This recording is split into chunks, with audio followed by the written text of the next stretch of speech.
네, 증권사별 연간 전망과 함께 투자 전략 자세하게 알아보면서 큰 그림 그려보는 시간입니다. 오늘 이 시간은 키움증권 투자전략팀의 한지영 연구위원 모셨습니다. 어서 오세요. 네, 안녕하십니까. 네, 일단 연간 전망 알아보기 전에 이번 주는 과연 괜찮을 것인가. 미국 증시가 3주 연속 올라갔어요. 그렇죠. 투자 심리가 약간 좋아지고 있는 것 같은데 이번 주에 뭐 FOMC 의사록도 있고 엔비디아 실적도 있잖아요. 어떻게 보십니까? 뭐 그 상대적으로 이번 주는 조금 덜 조용하지 않을까 이렇게 좀 생각을 하고 있고 그 FOMC랑 엔비디아 뭐 대외 쪽인 변수이고 저는 이거는 개인적으로 국내 증시에서도 그냥 중립 이상의 재료로 조금 소화를 할 것 같아요. 근데 우리나라는 지금 다른 나라랑 다르게 이 공매도 금지가 만들어내는 수급 변화들이 조금 극심하잖아요. 이번 주에도 좀 이어질 것 같은데 그래도 뭐 지난 2주 동안에 비해서는 그 흔들림의 정도, 수급 불안이 만들어내는 증시 흔들림의 정도는 좀 덜 하지 않을까라고 생각하고 있고 어떻게 보면 이번 주부터는 그냥 그 11월 초대 시장 상황 정상화되는 매크로나 펀더멘털의 영향을 받는 이 정상화 국면으로 들어가지 않을까 이렇게 좀 보고 있습니다. 네, 맞아요.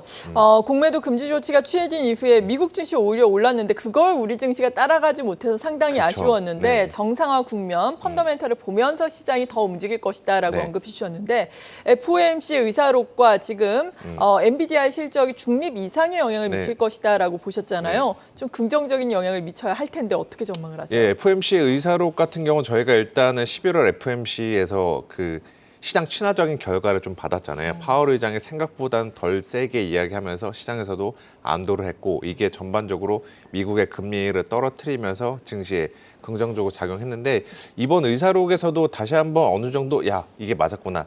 연준 내에서 지금 뭐 생각보다 물가가 잡히고 있다라는 논의가 오고 가고 있고 지금 고강도 긴축에 대해서 부작용 을 우려하고 있다. 이런 좀 의견들이 등장할 것 같아요. 그렇게 됐을 때 금리가 여기서 뭐 한층 더 레벨 다운이 심하게 되지는 않겠지만 이번 11월 FOMC 의사록을 통해서 저는 금리 10월 달에 우리가 고점을 봤다. 이 인식을 좀 만들어낼 것 같고 엔비디아 같은 경우는 애매한 게 그 최근에 신고가를 경신했잖아요. 이게 아마도 제가 봤을 때는 3분기 실적 잘 나올 것이다라는 전망들이 어느 정도 반영이 된 것 같아요. 그래서 저는 그 엔비디아 실적 뭐 의심하지 않을 정도 잘 나온다라고 생각하고 있는데 중립으로 이야기한 것도 결국에는 이제 실적이 잘 나올 것이라는 전망들 좀 반영이 됐기 때문에 엔비디아 실적 발표 이후에는 일정 부분 그냥 그 주가도 약간 박스권을 흘러가지 않을까 엔비디아 자체는 이렇게 좀 생각하고 있습니다. 이미 주가에 선 반영돼 있다. 일정 부분 반영이 되어 있지 않나 이렇게 좀 조심스럽게 생각을 하고 있습니다. 이제는 또 내년 연간 전망으로 넘어가 봐야 할 텐데 연간 전망 일단 어떻게 하고 계세요?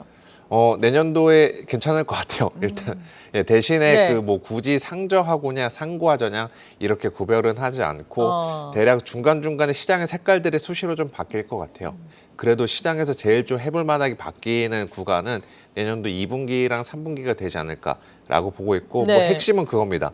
연준의 금리나 2분기부터는 현실화되면서 미국의 금리가 레벨 다운 한층 더 되고 우리 기업들의 실적도 1분기 변동성을 거치면서 2분기부터 3분기 이 구간에서 올라가게 되는 이 어떻게 보면 매크로랑 실적이 같이 뒷받침되는 구간이 2분기, 3분기가 되지 않을까라고 보고 있고 보통 그때 시장의 주식 비중 확대하면 제일 좀 약간 늦은 감이 있잖아요. 저는 1분기 때 이 변동성 경로를 활용해서 저기 제가 예상 경로를 보여드리는 것처럼 1분기 때까지는 연준의 정책을 놓고서 전반적으로 이 매크로발 불확실성이 증시 상단을 저해할 것 같은데 이 구간에서는 오히려 빠질 때마다 IT 중심으로 비중 확대해 나가는 게 좀 적절하지 않나 이렇게 생각하고 있습니다. 네, 그렇군요. 1분기에 시장이 빠질 때 IT 중심으로 비중 확대. 그러니까 1분기에는 IT가 유망할 것이다. 이렇게 보시는 거네요. 네, 그렇죠. 그리고 그 IT 자체는 1분기부터 이제 4분기 그 연중 내내 계속 좀 유효하게 간다라고 보시면 될 것 같아요.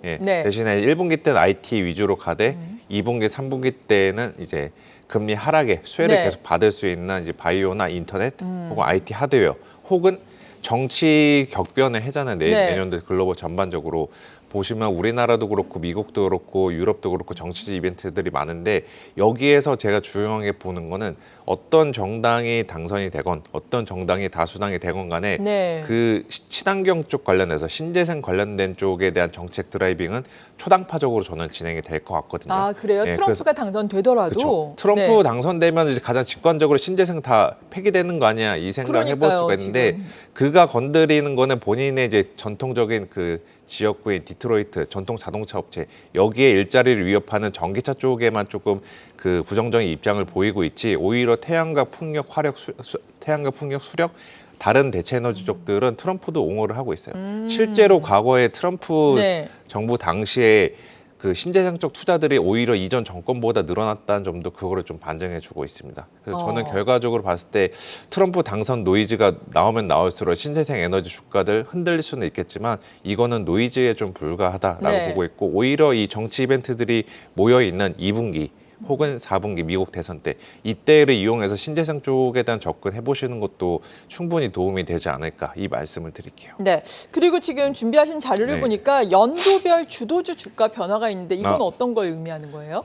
이 차트 한번 예, 보여 볼까요? 보시면 알겠지만 지금 되게 요즘에 가장 민감한 2차 전지주도 좀 그렇지만 네. 지금 전반적으로 봤을 때 우리나라의 그 증시 현황들을 보면은 그 연도별 주도주들의 추이를 보면은 주도주로서 1년 이상 그 지위를 유지하는 업종들이 있고 1년 미만을 유지하는 업종들이 있어요.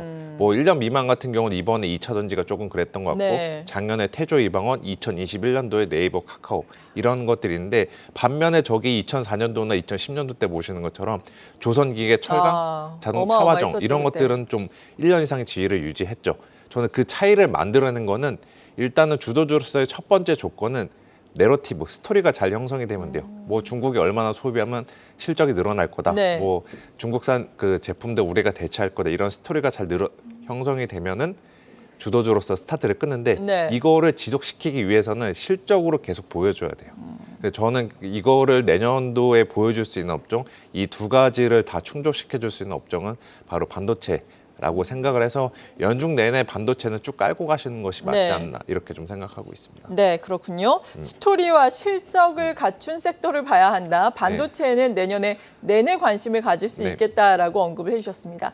그렇다면은 시장을 둘러싼 환경 같은 경우에는 어떻게 변화를 할 것으로 예상을 하시는지 궁금하거든요. 내년에 뭐 반도체 업황이라든지 그리고 앞서서 정치적 이벤트들 소개를 해주셨는데 우리가 뭐 스토리 얘기를 한다면은 네. 중국의 성장 기대감 이제는 네, 드디어 그쵸. 가져도 되는지 이러한 부분도 있을 수 있잖아요. 어떻습니까? 그 중국 쪽들은 그래서 저도 예. 내년도에 중국 쪽 경기는 좋아진다라고 보고 있거든요. 근데 저희가 통상적으로 과거의 주도주들 보면은 중국 경기 좋아지면은 뭐 소비 늘어나고 이게 네. 국내에서도 주도 테마주를 만든다라는 게 과거의 논리였는데 저는 지금은 이제 좀 그 논리가 먹히기 조금 어려울 것 같아요. 그래서 저희가 보통 차이나 플레이라고 하죠. 네. 이때 보면 차이나 플레이가 부각이 받을 때 가장 좀 시장에서 많이 주가가 오르는 애들은 중국 소비 테마주들인데 지금 이미 중국의 소비 구조들이 좀 바뀌고 있는 만큼 이들은 그냥 단기 트레이딩 기회로 보시고 네. 그 안에 저는 오히려 그 최상단에 있는 화학 쪽들도 중간중간에 단기 주도주로 부상할 구간이 있을 것 같아요.